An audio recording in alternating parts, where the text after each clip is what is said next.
Going back to the 1980s, that album, Bat Out of Hell, was in everybody's household. He was stuck in a situation where he wasn't getting the royalties he deserved for that album. And then along comes an Irishman and says, will you come and do a tour of Ireland? What you got to lose? That tour of Ireland in 1990 was very memorable, to say the least. The itinerary was insane. 21 gigs in 28 days, something like that. Boom, boom, boom, boom, night after night after night. Some of it was just pure economics of like keeping the band busy and keeping him busy and making a little history. It felt like the last chance saloon. So the end game was to get back to where he was before. Meat still was a monster artist in my mind, because I didn't realize how low he had sunk in America. This insane scenario where an artist that has sold 25, 30 million albums is playing the Oasis in Carrickmacross. You're used to going along and seeing on a good night Big Tom and the Mainliners. The next thing you know, Meat Love's in town. It was like joining the circus. It was life-changing.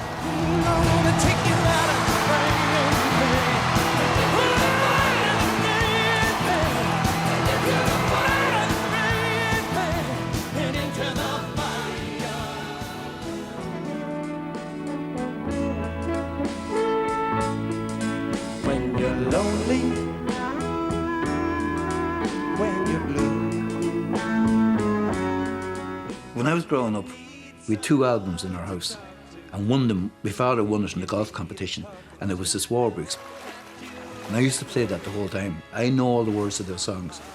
So I'm a huge fan of the Swarbriggs. But I'm standing right beside you. Well, the 80s, I went into the nightclub business. Myself and my brother Jimmy, we retired. I had been almost 20 years on the road with the show bands at this stage.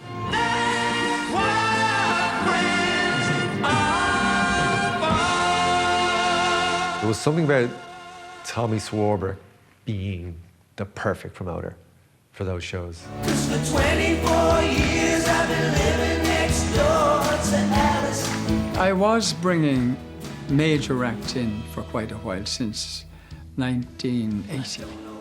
Smokey, Leo Sayer, big names. I enjoyed the promotion game, and anything I had done so far was doing great. But I didn't think I had a hope in getting Meat Loaf. So I got in touch with the record company and says, who's managing Meat? And I got his details. I rang him. And he came back to me a couple of days later and said, yeah, Meat would love to go. So I was delighted, you know, couldn't believe it. To have that neck, one thing, like, I mean, it was a risk. Here was an artist who'd sold a lot of records, but here was an artist who'd also messed up. If he had a shortchanged, played for 45 minutes, not hit the high notes, you know, threw a strop because it wasn't a world-class venue. If he'd have been in any way precious and done one, then Tommy could have lost an absolute fortune. Tommy was used to the circuit, to the small towns and nightclubs, the parish halls. I knew the business he could do, and so, you know, I had to send thousands in deposit over. Meat Loaf in Moat Community Centre, yeah, I'll make money. I think he burned a lot of bridges off stage. People in the States are quite unforgiving. There's a conveyor belt of new stuff, and if someone's misbehaving, you can get cast aside. But he had the awareness that he was blowing it big time. So coming over here, the audiences are very receptive. They'll give you a chance. I wouldn't have had the balls to do what Tommy did, guarantee money up front to get Meat Loaf and the whole production over here. That wouldn't come cheap, because it was the full production and the full band. So I'd say Tommy took a big risk. I have a terrific band, one of the best bands I've ever heard in my life. Amy Goff and Elaine Goff. They're sisters. The guitar player, Pat Thrall, the drummer, Chuck Berge, and the bass player, Steve Buslow, and the keyboard player, Mark Alexander. And that's the band. They are really very, very good. Critics in America have called them one of the best bands in the world. In fact, there's been several times I forgot to come in singing when I'm supposed to because I'm just listening to them.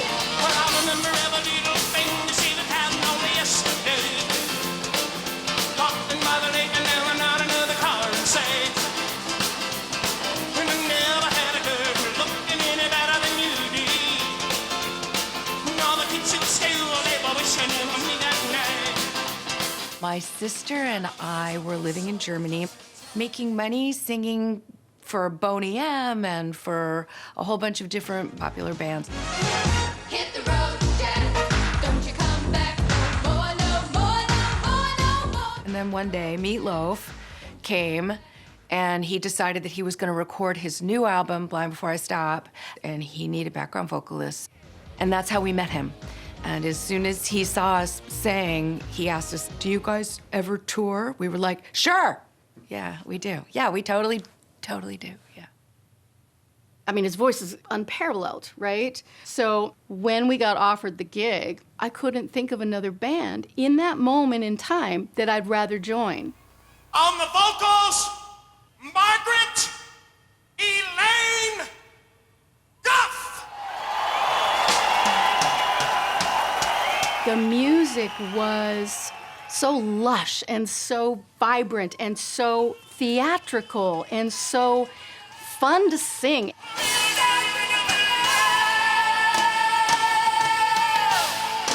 And there was tons of background vocals, so it was like the perfect gig for a background singer. I knew about Mead, I knew of him, and then I worked in a band with somebody who had toured and recorded with him a bunch. But it didn't really prepare me for learning the music or working with the artists at all. The Meatloaf stuff was super challenging. Chuck recommended me for Meatloaf, and they gave me a cassette. It took me 3 days to learn Bat Out of Hell. It's not that it's complicated in a lot of intricate kind of chords, but it's just the order keeps changing constantly to fit the melodies. I'm gonna hit the highway like a battering ram on a silver black phantom bike. Oh, when the metal is hot and the engine is hungry, I'm all about to see the light. I didn't audition. We all lived in the same neighborhood on the Upper West Side of Manhattan. And Pat called me and said the band was meeting at a Mexican restaurant. Would you like to meet the band? It was 5 minutes away. I threw on whatever I could throw on clothes-wise, and I ran up to the restaurant, and sure enough, I met Meatloaf for, it must have been enough to say, "Hey, how you doing? I'm Meatloaf." And he turned around and went away. The whole band left. "Okay, see you later." 5 seconds later, I see him coming back into the restaurant, and he said, "And you play keyboards, right?" "Yeah, okay, I'll see you on the tour bus in 2 weeks." And I just found myself in the band.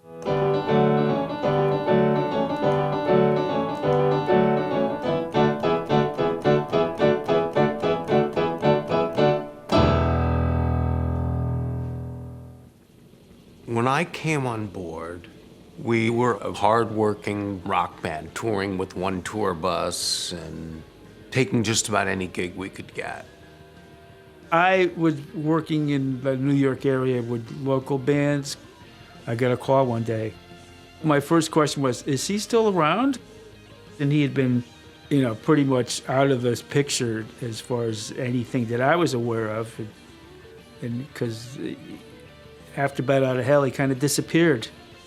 When I joined him, I didn't know what to expect at all, because he had dropped off the face of the American music scene. I meet this amazing bass player, Buslow. I meet the girls who are killing it, and meet who is committed to I want to build my career back again. I want to get another deal. But I loved it. Right, so what have we got over here? Should we let's listen to the top one. It's a little ambient. It was from a cassette that I found.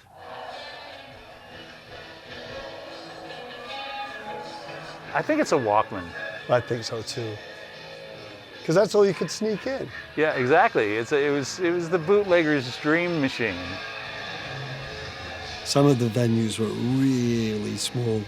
We'd go from a college basketball hall to a tiny nightclub to a little theater and then back to another nightclub. But at that point in the United States, that is pretty much the touring that Meat Loaf could do.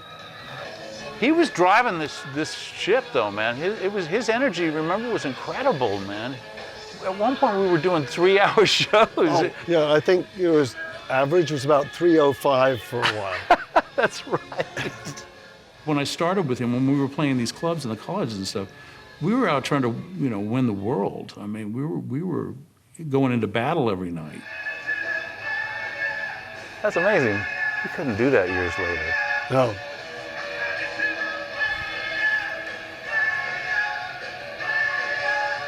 We had some sort of a rating on Billboard magazine as the second hardest working band of the year in 1989 because of the about 170 shows that we did.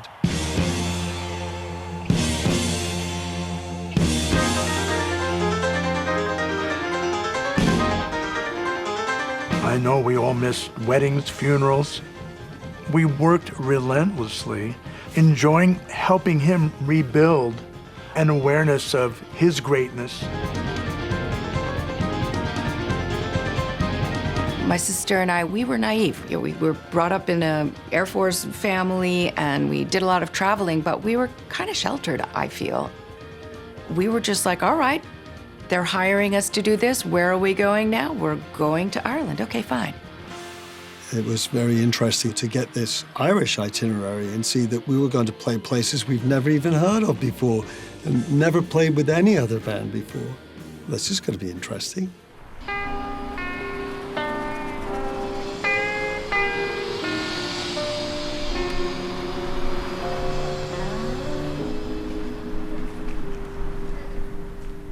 It's weird, isn't it? It's mad.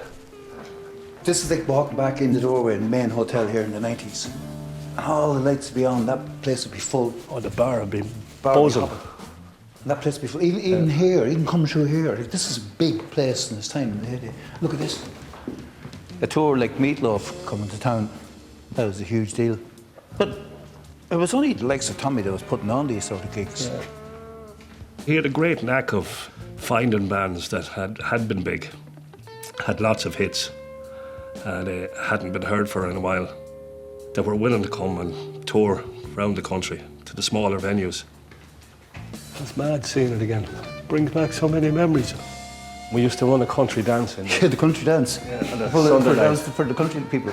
I was too cool for that.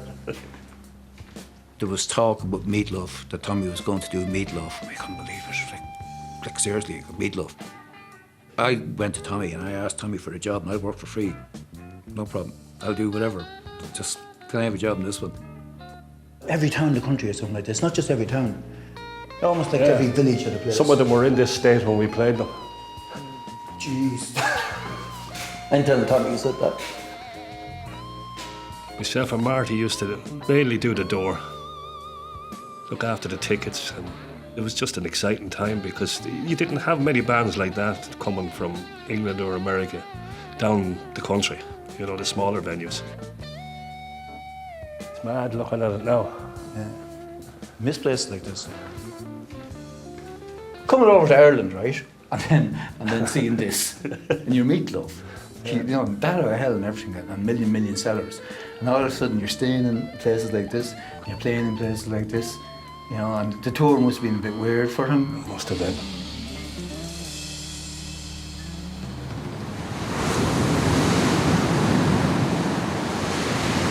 I had seen Ireland on film, and it was like, oh my God, beautiful, windswept beaches and cliffs, wonderful old buildings and stuff like that. So, that's what I knew of Ireland.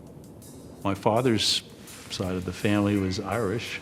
It was going to be very green, and you drink Guinness, and the people were very pleasant, and some great poetry came from there. And great musicians came from there. At one point, I got an offer to join Thin Lizzy. I didn't take it, and I should have. there were moments when I was scared being over there for various reasons, but I probably would have gone anyway. That was my job. You're a professional, you do what you have to do. I figured, hey, if we're going over there, it'll be safe, it'll be fine. Yeah, they know what they're doing, the promoters know what they're doing, Meatloaf knows what he's doing. Well, our eyes were open when we got there, but yeah, we didn't know anything. Our first guest tonight, my friends, is a big man, and he delivers a big sound. In the United States of America, would you welcome, please, Mr. Meatloaf? Oh my God. Wow. Look at how skinny he was.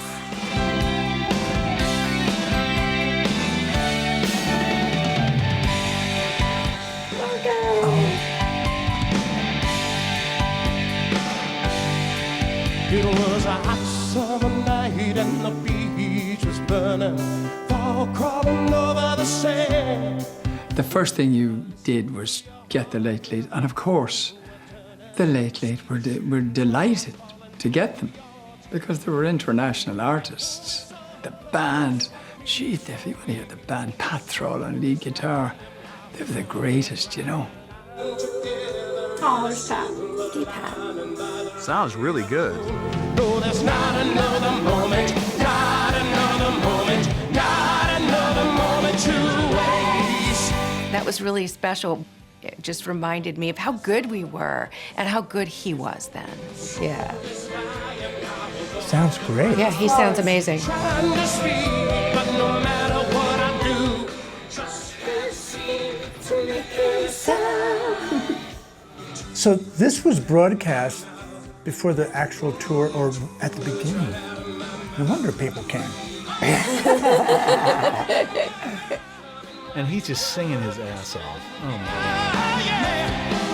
God. It was a huge way to sell tickets. I mean, Meat sold the tickets, bang, gone. He would have loved to have seen this too, you know? He never got to see this. He would have just loved it.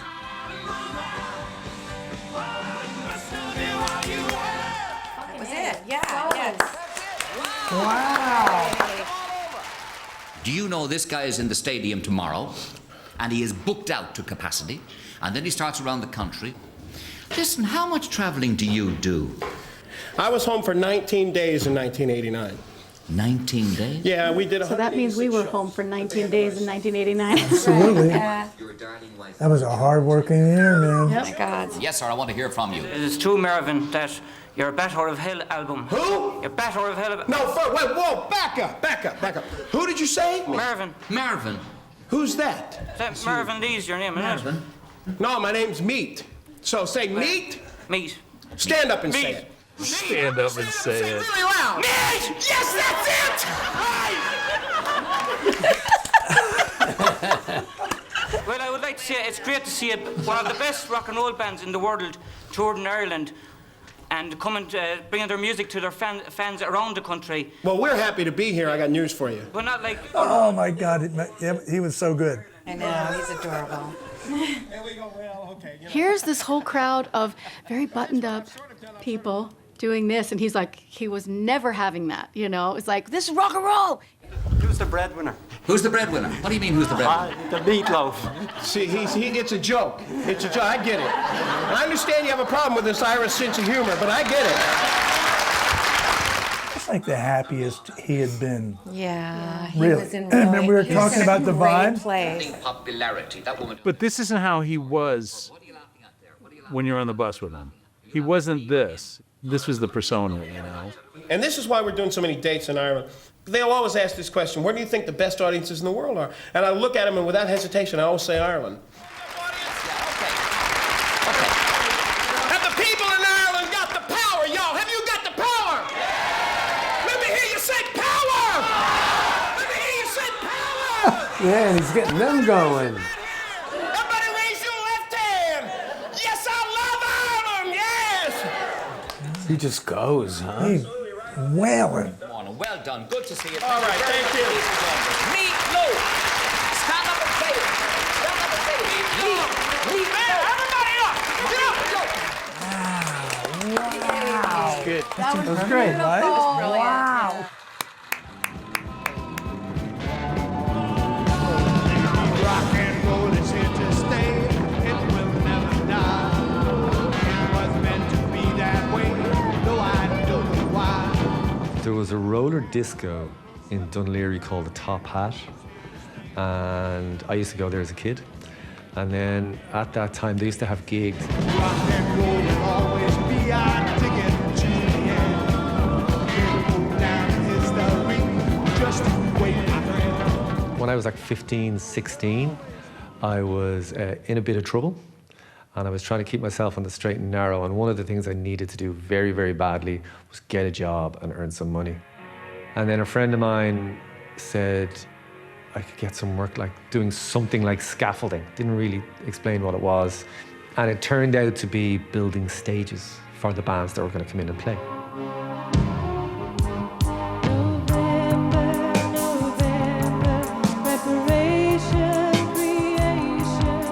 And then the people who managed that company, they were like, you're good at this. You get it. Do you want to do some more work with us? So kind of in breakneck speed, I found myself working on this artist called Meat Loaf in a place called the National Stadium that I'd never even heard of. And it was utterly exhilarating. People say, what's the first gig you ever went to? And the first gig I ever went to, I was working on. First proper gig. And it was that one.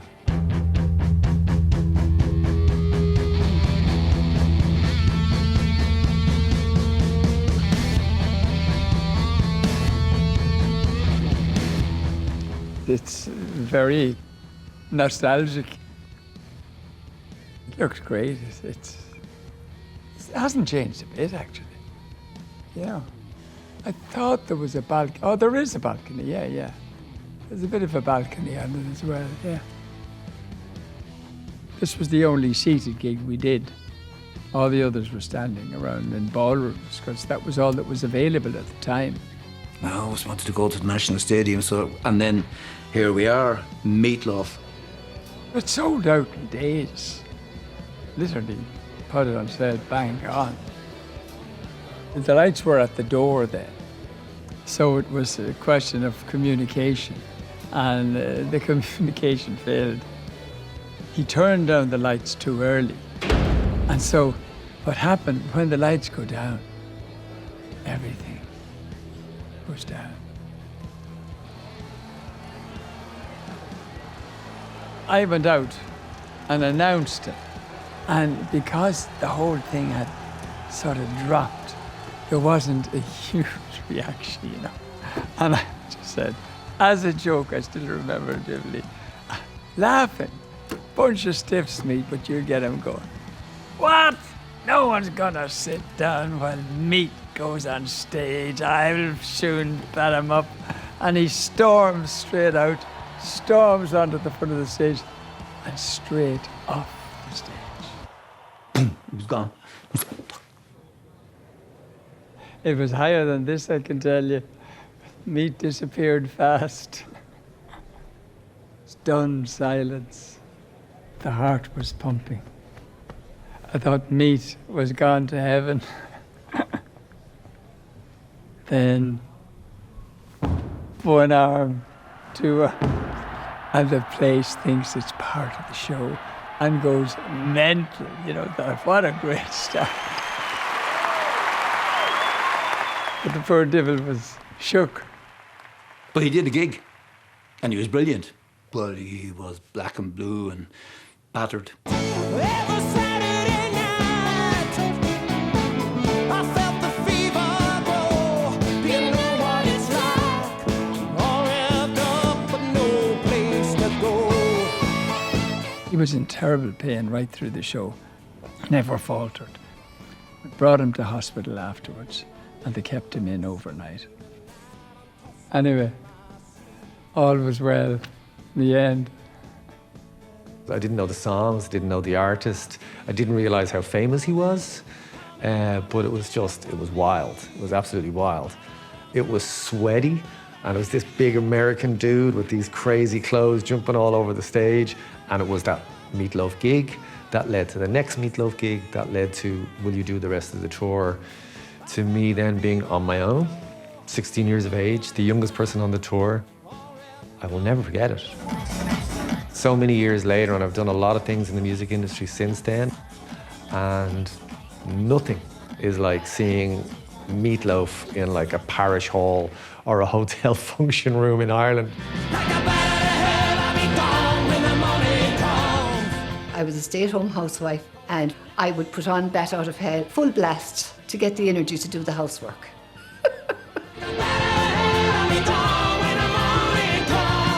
My God, he's coming to the parish here in Ireland, in rural Ireland. This is the highlight of my life. When he sang, he was so in the moment that he brought you along with him. Theatrical, outstanding, mind-boggling, awe-inspiring. There was that one club I'll never forget that the part of the stage was butted against the bar, and there were people like sitting right there drinking beers. I don't know if we even all could fit on the stage. I think we had to put the keyboards like down. I mean, the stage wasn't that high anyway, but I think we had to put it just down on the floor. It was a squeeze. Yeah. But we went out there, and he would give it up every night, though. He never held back, you know? We prided ourselves on giving it all we got, and that came down from the top. That came from Meatloaf. As Mark and I especially, we love touring. Like, I'd get why other people in the band were exhausted and want some time off and stuff, because it was intense, but yes, I loved it so much. I never wanted to get off the road. When Meat would make the announcement that, you know, yeah, in 3 weeks or 2 weeks, we got to go home, and it'd be like, I would be bummed. We were kicking ass. The band was so good. It was so amazing to be part of it. So there was that camaraderie that happens when you're on the front lines together, and that we were going for something bigger.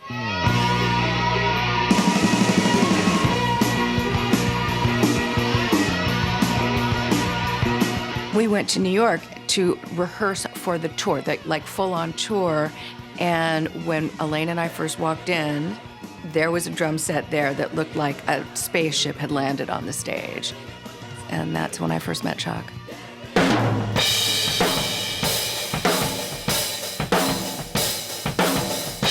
It was love at first sight. Yeah. I took one look at Amy and was like, I'm in trouble. And when I heard him play, it was just jaw-dropping. He is so good. It was especially wonderful for me because not only did I have my love with me, but I had my sister with me as well.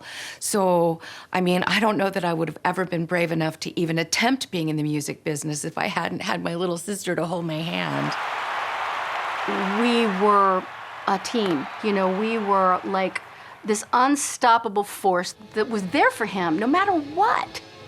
There were no divas. There were no prima donnas. We were rock and roll. This gets pretty intense, though. Yeah.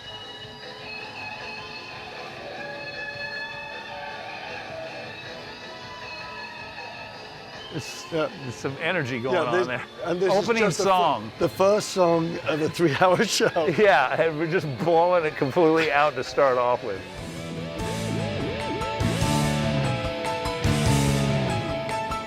It was the talk of the county, like Meatloaf was coming to Dundrum to the Golden Veil. We wouldn't have had the opportunity to see an artist such as Meatloaf. So the fact that he was coming and he was going to be like 20 minutes out the road, that was unbelievable, you know.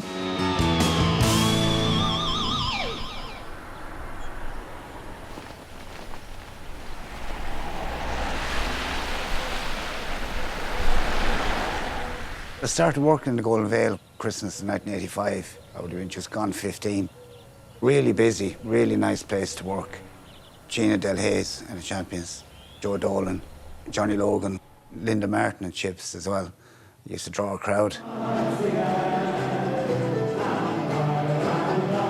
My brother Seamus and his wife Michelle ran that premises. Would have been state-of-the-art for its time as a country ballroom. Hard to imagine how the hell you packed 3,000 people in here, but I suppose there's huge room in the balconies. It kind of broke around the beginning of January that, yeah, Meatloaf was coming. So great excitement. Then the tickets went on sale, which was quite unusual for pre-selling tickets. Mostly people turned up in the night and queued up for the ticket and went in, but not with Meat Loaf. The tickets were way sold out in advance. I would have been down over there where that kind of white patch is there. That would have been a big sliding double door. So that would have been open. You had the bars, the one I was in was just over there on the left, about 15, 20 feet away. When Meat Loaf started, we were having a mini fight behind the bar as to who was going to get out from behind the bar, go over to the double door, have looked for 5-10 minutes, back behind the bar. So you weren't at the gig, but you were kind of at it too, you know, kind of way. I just remember the size of the speakers. They were almost up to the ceiling, up over the balcony. Biggest set of speakers I ever saw in my life. So they're setting everything up and everything was okay. And as soon as they put the lights up, boom, everything went. All the power went. There was no three-phase electricity. There was only two-phase. And that wasn't big enough to carry the load of all the amplifiers and all the stuff that was needed. We started sound check. As soon as we turned everything on, we blew the whole village out.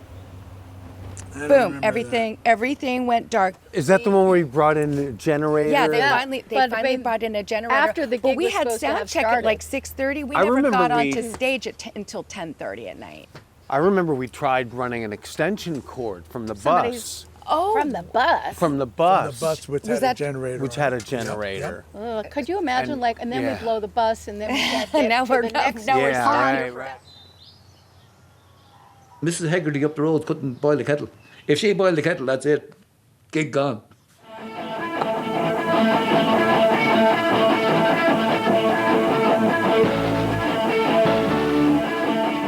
This whole balcony around was just standing room only, looking at Meat Loaf right there.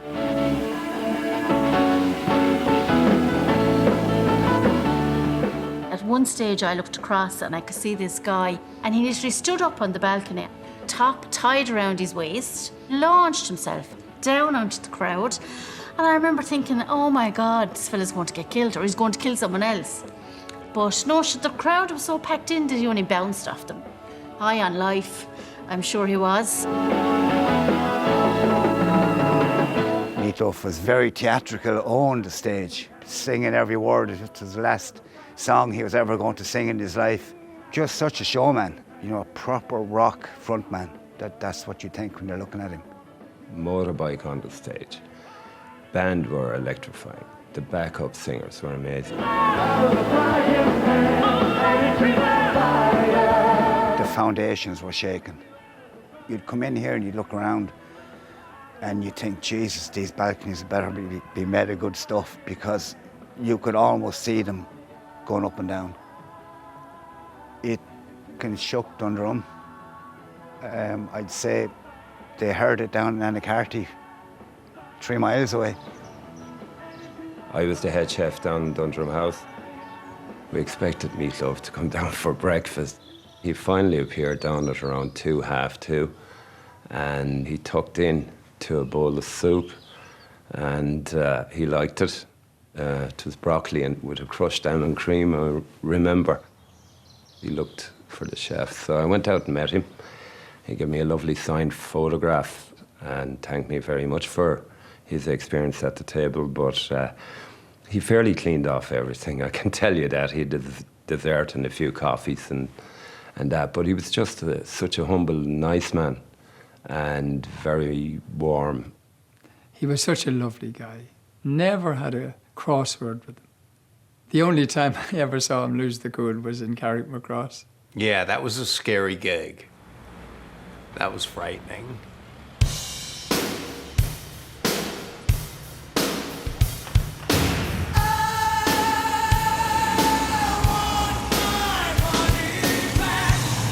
It was a mad, wild night, and I think there was over 3,000 people in there.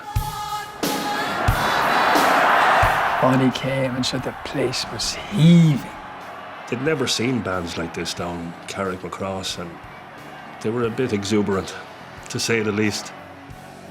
The two girls, the men were going crazy with these two women, you know, clantily dressed, and they just look fantastic, like. And I remember clambering to get up to the front of the stage, and we were so close to them, like we could touch them. It was amazing. We were all just there, you know, starstruck.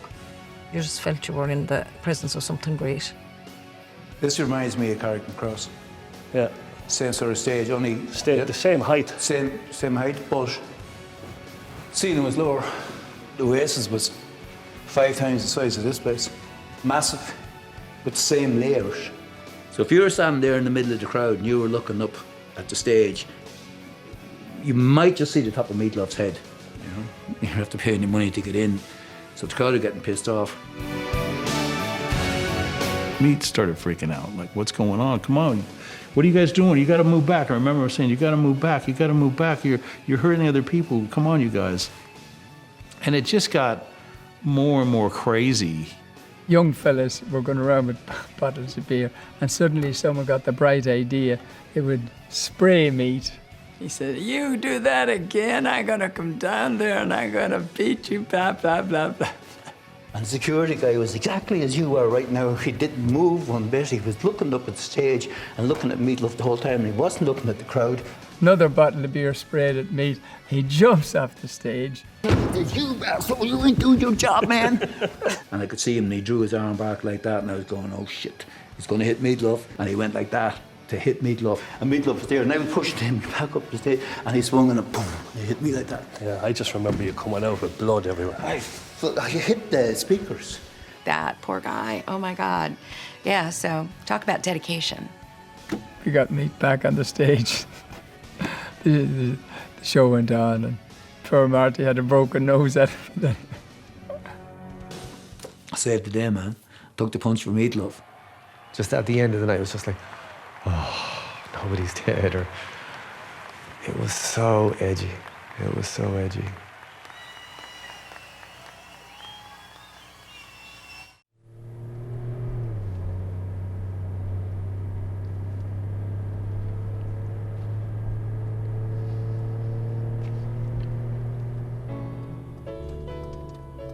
Hey, knucklehead. Going the wrong way on a one-way street.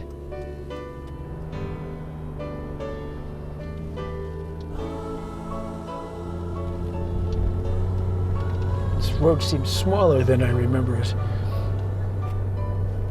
He had some financial difficulties, and he had a storage locker down in New York of a bunch of equipment that they were repossessing it because the bills hadn't been paid. We needed some road cases, and he needed some advice as to which ones would be good to buy. So he and I drove the Queens, and then picking out, well, okay, we'll take that one, Meat, and that one. So in essence, he went down to bid on his own equipment, which was kind of heartbreaking. But he was in good humor. It was the way it was. Meatloaf moved here with Leslie and the girls in about 1989, probably late 1989. Raised the kids, a nice, quiet neighborhood. That looks like it.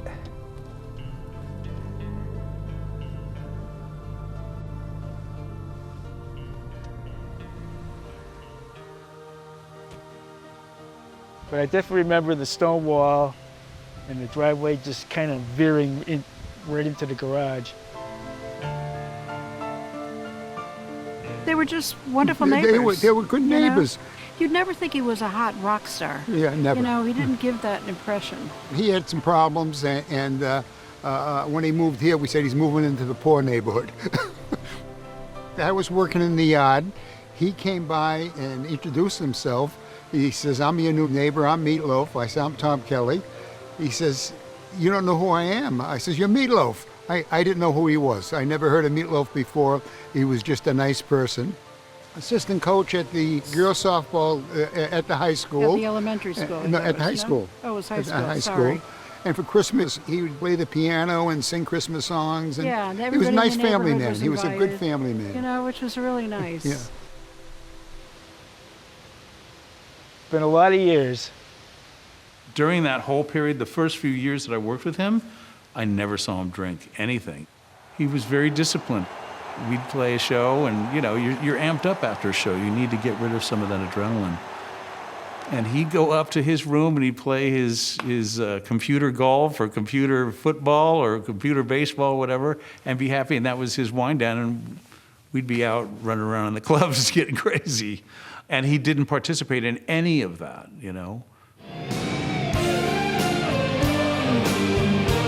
We were 16-year-old convent girls, and to be at a concert together, it was just uplifting, and he just went with the crowd. And the wilder we got, the wilder he got. The whole place was just lifting. That's the only way I can describe it. It was amazing.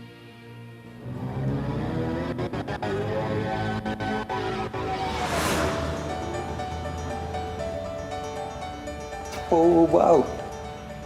This then would have been heaving as well. This has been rocking, because you did the door here for years. Tommy ran nightclubs here. Yeah. With your dad. Oh, it was massive.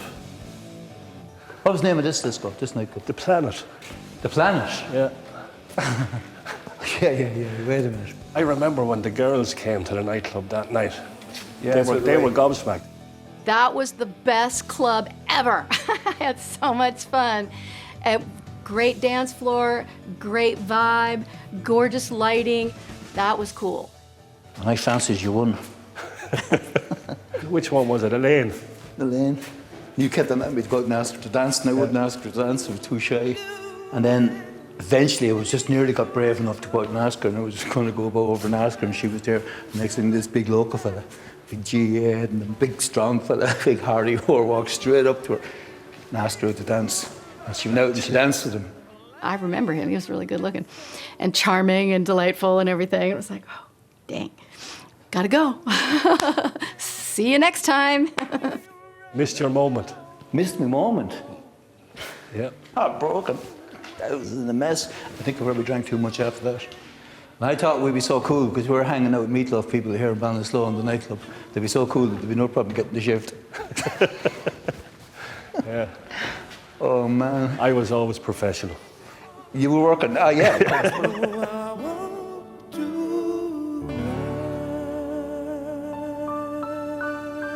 To see this concert in our own hometown was just something else, it was.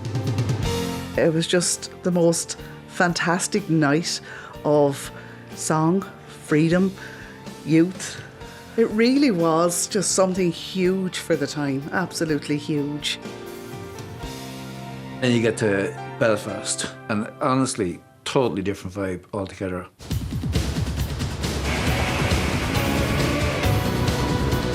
It was tough in those days, the Troubles and all that.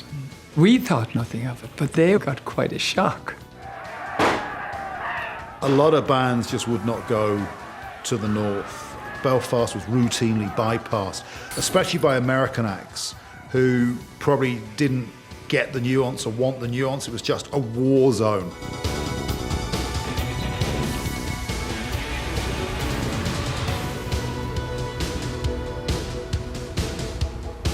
Belfast at that time was it was different to a lot of places, but I had it was kind of before. It was kind of similar to Beirut, I think.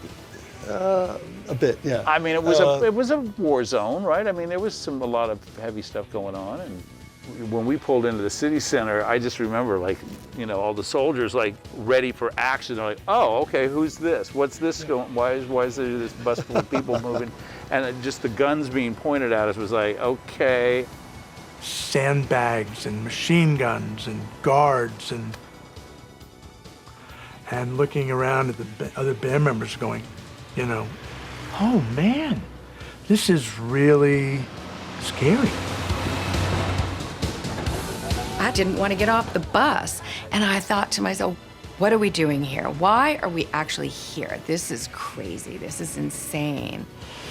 Yeah, man, oh man. It was eye-opening. We were all staying in the Europa Hotel. This is the most bombed hotel in the world. There was only one other hotel in Beirut that was bombed more than this hotel. I remember pulling up to the hotel, and it was surrounded by barbed wire and fences, and we had to drive the truck through the fence, and there's guys with machine guns. And that's not normal.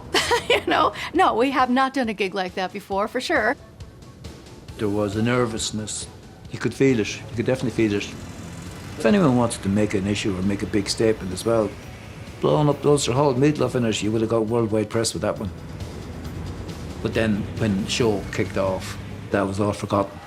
That was a brilliant show. If you're living in a war zone, you're not seeing many gigs. When you do get one, and a big one, you got to give it socks. And that would have just sort of fed, I think, into the performance. I'd love to have been there. I have heard it was just incredible. Greatest crowd ever. Unbelievable. And it was a very, very powerful gig.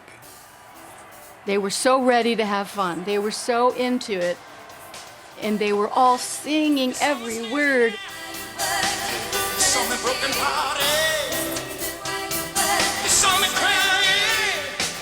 He'd do his breakdowns, like, and took the words and stuff. It sounded like a choir was singing in the out in the audience. There's such great singers and beautiful harmonies and people singing in tune. Usually, you know, when it's an audience singing, there's a lot of people that are tone deaf. And the place was small enough that they were all kind of singing in time as well. In time, on pitch, and they sounded incredible. So it was, yeah, wonderful audience.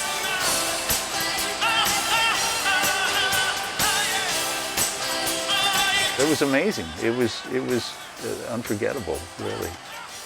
I felt like we were ambassadors of peace, rock and roll and peace. Like, if you guys can come to our show and forget about the soldiers right outside and all that your cities had to deal with, that's a really good thing.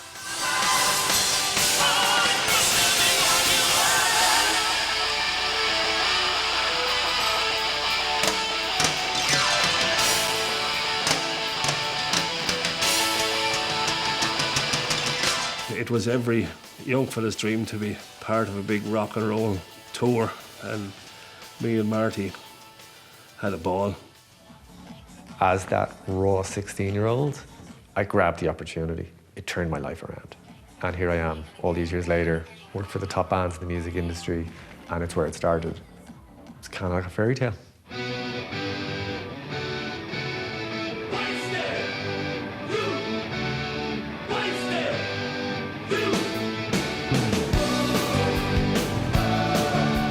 We found our stride in the harshest of circumstances in Ireland. We faced adversity and triumphed. He came to play small venues. He embraced it in the right way. The crowd responded, and he got his mojo back. It was a machine at that point. Just go to all the places where they already love us and just keep steamrolling through it until America picks up, you know, starts to take notice, and then we can fill bigger rooms. When we got back from Ireland, things were starting to pick up. His popularity was rising and rising and rising and rising. He saw it through to another massive success, fueled in great part with the power and the success of the Irish tour.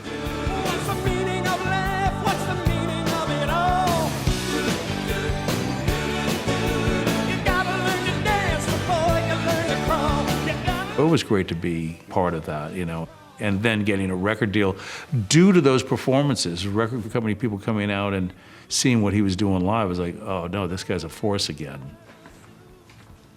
That tour gave him his buzz back. From there, he just went back up to where he rightly deserved to be because he's the ultimate performer and a good guy. It was a huge success. I couldn't have been more delighted for anybody because he was brilliant.